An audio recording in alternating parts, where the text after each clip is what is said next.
माझ्याच मारेकरांच्या दारासमोर भिकेचे कटोरे घेऊन. म्हणूनच सहन करतो मी माझ्या मारेकरांच्या दारासमोर भिकेचे कटोरे घेऊन. हे विधात्या, हे विधात्या, तू इतका कठोर कसा झालास?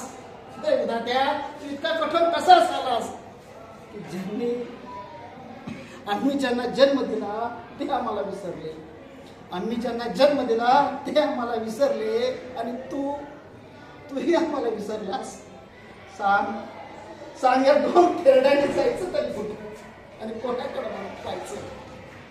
सांग, या दोन खेरड्याने जायचं तरी कुठं, कुणाकडे म्हणून पाहायचं?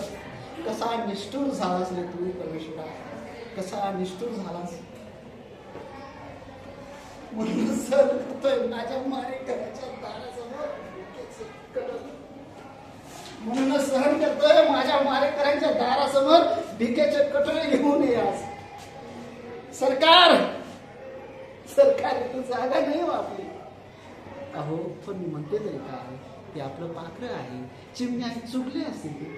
नाही सरकार, नाही, ती माझी चिमणी कधीच भरून उडून गेली.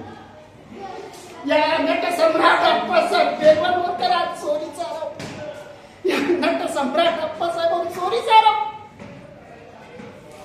अहो पण मी म्हणते तरी काय, थोडं ऐकून घ्या. लेकरं आपली चुकली असेल. नाही सरकार, नाही, चुकीला माफी नाही, चुकीला माफी नाही माझ्याकडे.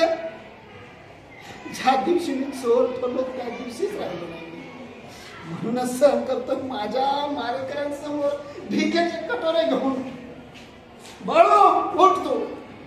सरकार तुम्हाला पुन्हा एकदा सांगतो मी, पण आपण जायचं तरी आणि काय आपल्याकडे आहे तरी काय?